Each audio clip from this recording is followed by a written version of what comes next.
My name is Sandra Pietrzyk. I'm a student at Glyndŵr and I'm working with product design department on live brief for Devil's Bridge Rum.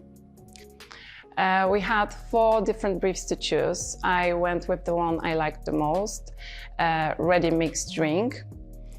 Due to sustainability values, I chose aluminium can and glass bottle. I started with 3D modeling and then proceed to design and illustrations.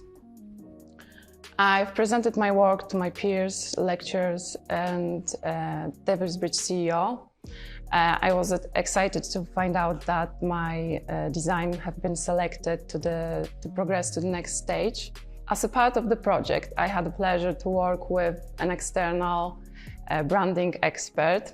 He helped me to take my design to the production stage. Really excited to continue to develop my design with Devil's Bridge team and looking forward to see my design on the shelves. I really enjoyed working with product design department on a live brief and have an opportunity to work with a real client.